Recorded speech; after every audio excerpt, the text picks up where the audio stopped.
With a good perspective on history, we can have a better understanding of the past and the present, and thus have a clear vision of the future as well, says Carlos Slim.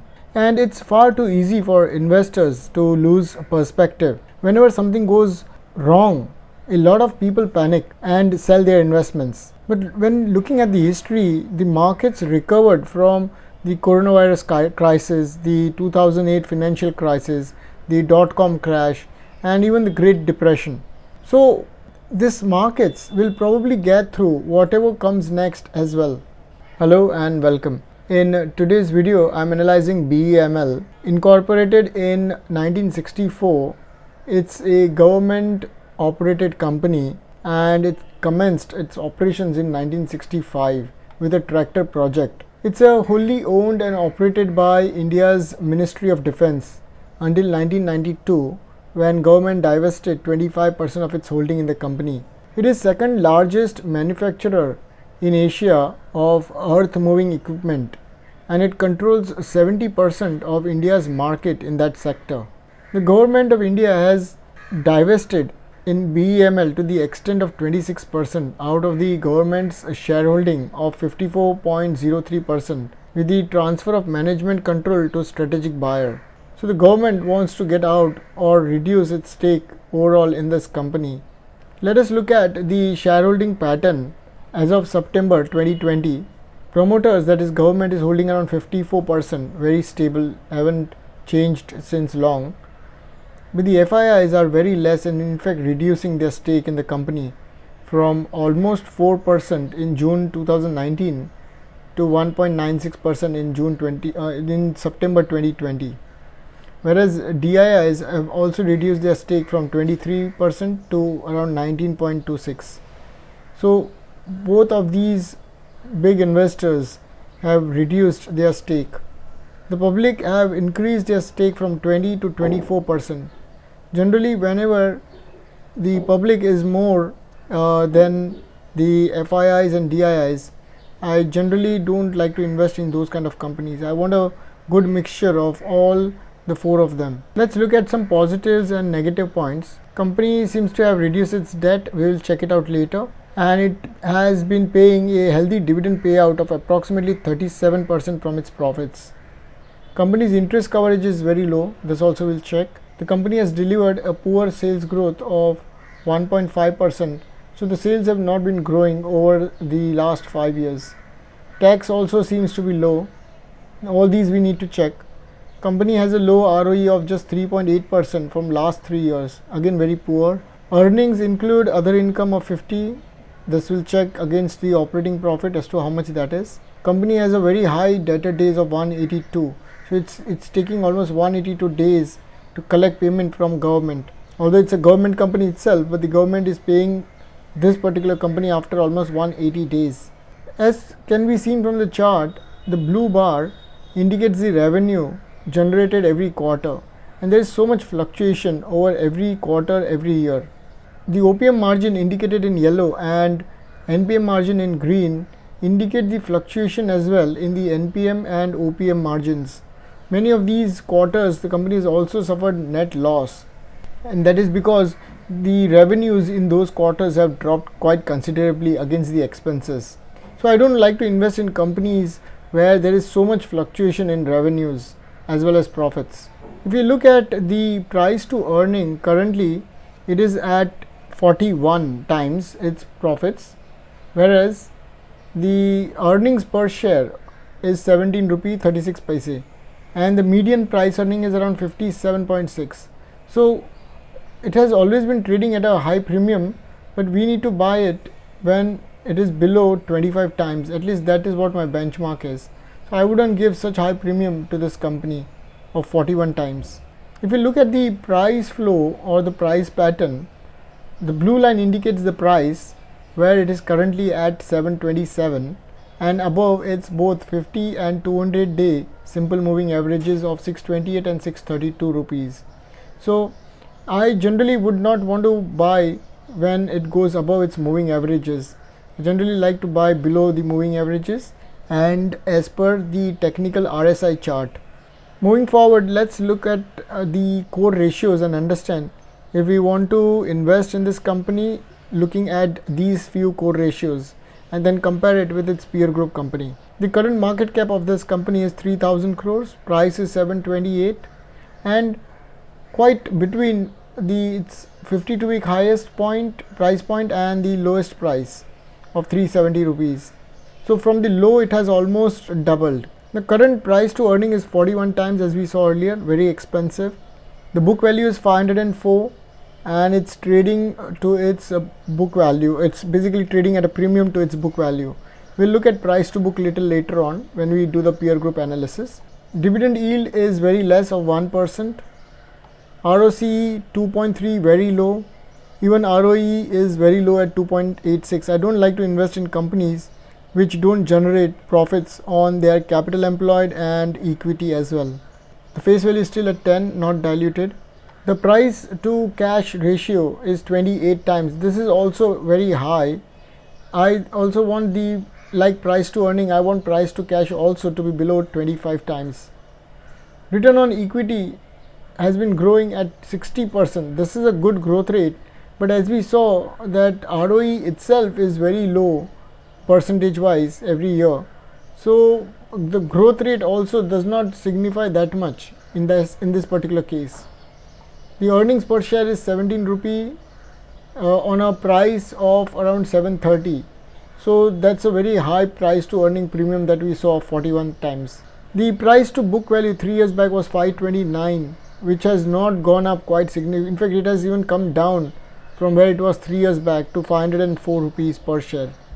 So this is not a good sign. I want the company's book values also to be increasing over the years. If we look at the market cap 5 years back, 4,500, currently at 5,600, and now it has further reduced to 3,000. So again, I don't like to see companies' market cap reducing. Means there is no demand for the company's shares in the market, and therefore the price will not grow if there is no demand for the company's shares. So both the book value as well as the market cap has dropped quite considerably. The number of equity shares currently available in the market is 4.1 crore, and the operating profit margin itself over the last 5 years is very low at 5.76%. Generally wanted to be above 15. Return on equity, or rather return on the price paid over the 5 years, 3 years period and even 1 year is all negative. So the investors have not managed to gain anything out of the price they paid for this company even 5 years back, 3 years back, and this basically frustrates us into selling it off because we have not understood the ratios of these company, and therefore we buy at wrong price or at wrong time or into wrong company, and therefore we don't gain anything out of it, and eventually we'll have to sell it off at a loss. So it's always good to devote around an hour or so to understand your company that you're investing in. The debt is 311 crores. This we can check against the total balance sheet size. The balance sheet size is 5,000 crores and the debt is 311 crores. So a very small amount of less than 10% of so it's almost a debt free company, and the debt has not increased. In fact, it has decreased from where it was 3 years back and even the preceding year. And on that they're paying an interest cost of 38 crores, which is just 10%. So very almost a debt free company. So that is one good point of this company. Earlier we saw that the company was taking 182 days to collect payment from its customers, which is mostly government, and 3 years back in fact it was even worse at 209 days. So they have managed to bring down their collection days to 182. Even this is very high, almost double than my benchmark of 90. Company doesn't have any investments but has a very small portion of 29 crores of cash. So doesn't have any cash, doesn't have any investments. It has to pay around it has to in fact collect around 1,176 crores out of this 5,000 crores of the total balance sheet size. So that's a big portion of debtors to sales, which we'll look at in the peer group table. It has to pay 565 crores. So payment is not a big deal. It has been paying to its suppliers regularly, but the collection is a problem from the government. It has a positive working capital of around 2,615.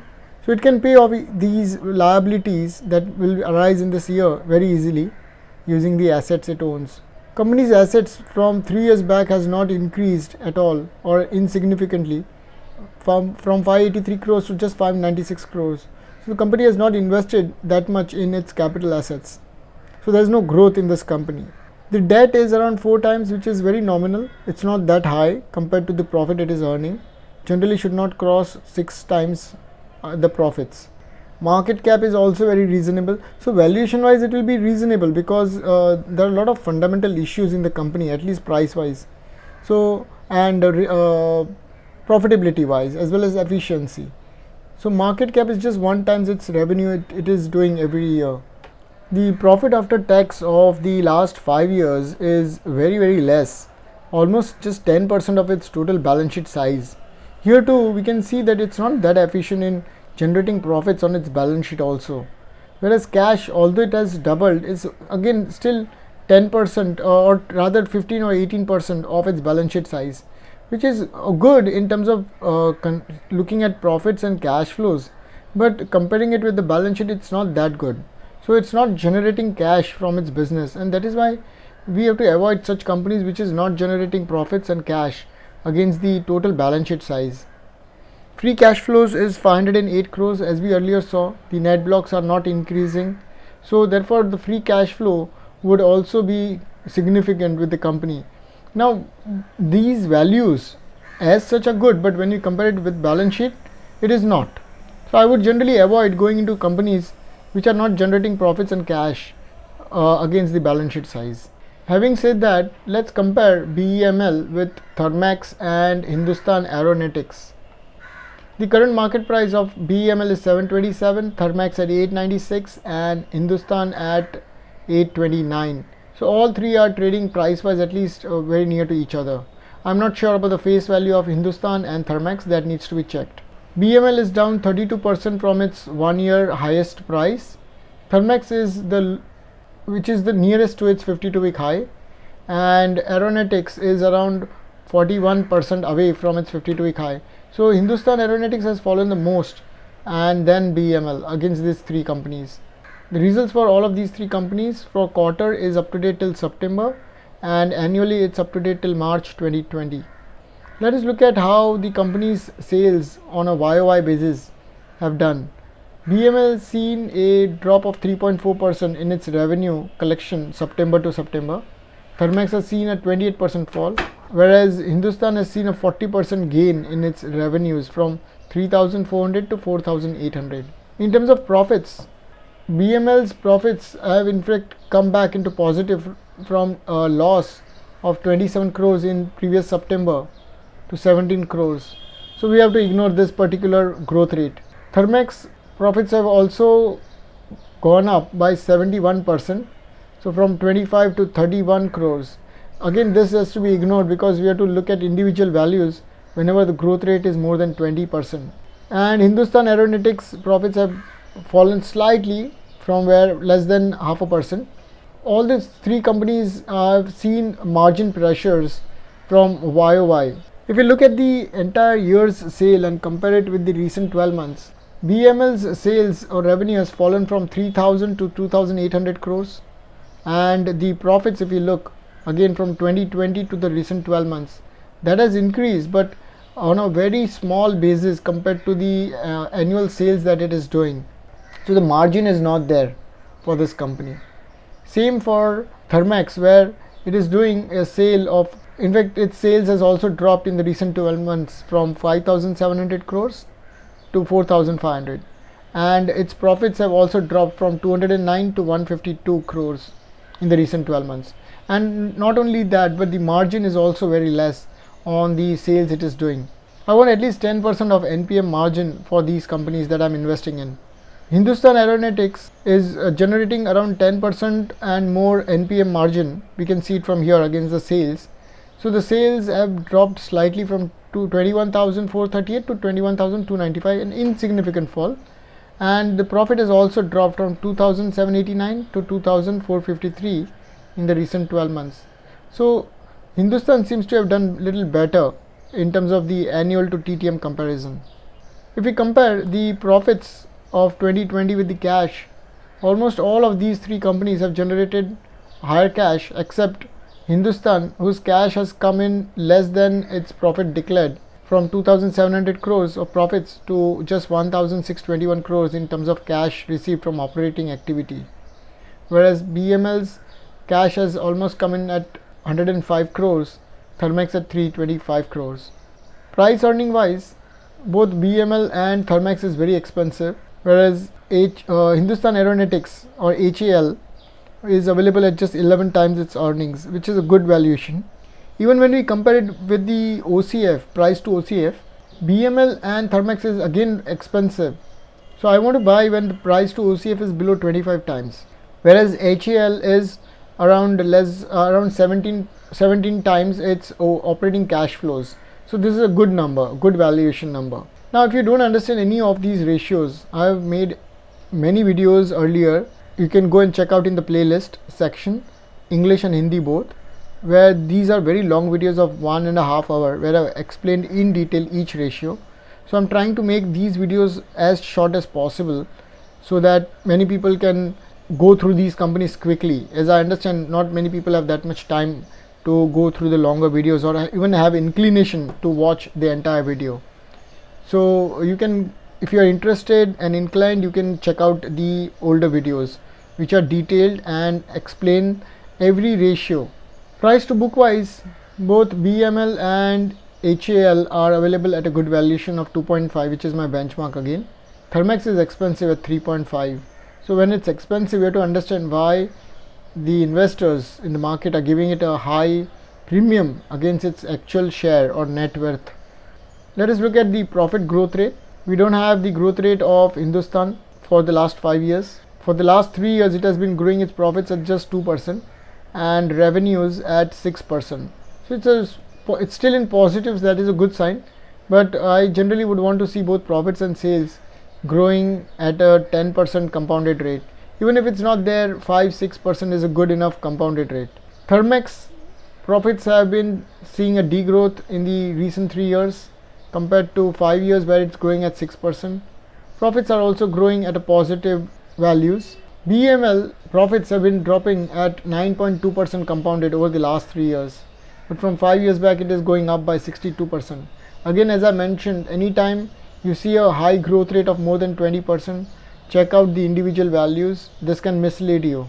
Sales is growing at 1 and 6%. So all these three companies, revenues and sales, are either growing in a single digit or have seen a degrowth. So I don't like to invest in such type of companies. Checking out the return on equity, 22% of ROE for Hindustan Aeronauticals, whereas over the last 3 and 5 years also above 20% of return on equity. Whereas if you look at Thermax and BEML, both have generated very low ROE of less than 10% for all the years. ROCE wise also, HAL has done good over the 3-year period as well as the recent 2020 value, whereas Thermax, at least ROCE wise, is a little better than BEML. I would not take a BEML for investment, although I am doing this analysis because of one of my client having this in their portfolio, existing portfolio, and therefore to make them understand what is the issue with this company, I am doing this recording and comparing it with Thermax and Hindustan Aeronauticals. ROA is quite good for HAL. Over the last 5 years, it's generating more profits than the asset it owns. Over the recent 12 months, it's a little less at around 12%. Again, anything having a very high variation should be looked into individually and not taken at face value again. Thermax is generating around 8% in the last 5 years on their total assets, which is a good sign. BEML's profitability on its assets is very, very low. So this shows inefficiency. Having a very high asset base and not generating profit on it is a no-no for me. Asset turnover, checking out how much was the assets in the company, that is capital employed, and how much was the sales. Earlier we saw ROC, which compared the capital employed with profits. Here we are comparing capital employed with the total revenue generated. So this is around 1.1 times. So all of these three companies have done around 2 times of turnover against their assets. Inventory turnover is highest for Thermax. So this also can mislead you if the inventory value itself individually is very low, that is the denominator is low of the inventory. So you need to go and check out individual values when you do the inventory turnover. The ratio for this is cost of goods sold divided by the inventory holding of the recent 2 years on average. So check this out individually if you have a doubt in any of these numbers. Profits for the last 5 years for HAL was 11,000, Thermax 1,300 and BEML lowest at 405 crores. So all of these companies have generated positive profits for the last 5 years, whereas cash wise if you see, we don't have the values of HAL here. Thermax is almost generating equivalent cash as it has earned in terms of profits and has 50% of it left over as free cash. BEML also has done a good generation of cash and free cash percentage wise. So these values are good, but again, as I mentioned for BEML, when looking at the balance sheet size, this is not good values. On an average, BEML is generating just 81 crores of profit since last 5 years, 265 crores for Thermax and 2,346 for HAL. If you look at the net worth, HAL is worth around 13,986, BEML just 2,000, around 2,100 crores and Thermax at 3,000 crores. But when we look at how much premium the market has given them, the highest premium is given to Hindustan at 27,000 compared to its net worth. So this shows demand for the company's shares, whereas Thermax has also been given a high premium against its net worth. BEML has got the lowest premium of that is price to book is lowest, but it creates an opportunity for us. Price to book when is low, it does create an opportunity provided the numbers are good. If the numbers itself are bad, then of course the price to book will drop, price to earning will drop, and the valuation wise it will become cheap. But then we don't have to buy that, because that is not our aim. We want to buy a good company at a very good valuation, that is at cheapest price possible. That is the whole point of analysis and understanding. And then we have to keep holding on to our shares for a long duration and not keep worrying as to what is happening, why is the price going down, because we have done our research. Now we don't need to worry about it. Debt, all three companies are almost debt free, very less debt compared to the equity, and therefore would have high coverage.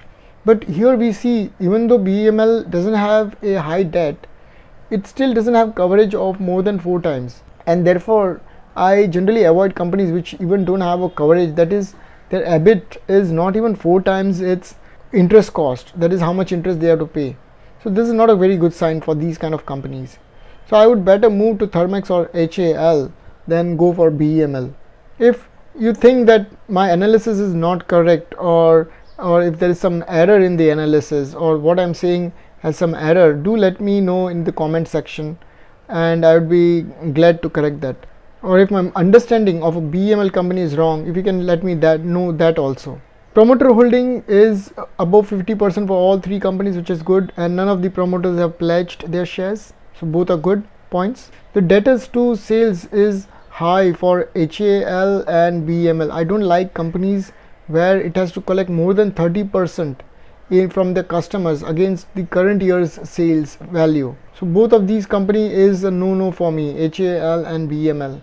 Thermax is good as far as debtors to sales ratio is concerned, but this is also nearing to 30%, which is my benchmark. In terms of collection days, again very high for HAL of 197 and 182 for BEML. Again, I don't want the collection period to go above 90. This shows that the company doesn't have that power to collect payment from its customers, and therefore has to give a very high number of credit days for the customers to pay back, and this is what I don't like. Thermax is still better, but it's nearing the 90-day limit that I've set for myself for all of my companies. Net profit margin is good only for HAL at around 13% in 2020. Rest, Thermax and BEML are working with a very low NPM margin. Dividend yield is good for HAL at around 4% at current price, whereas Thermax and BEML is giving very low dividend yield.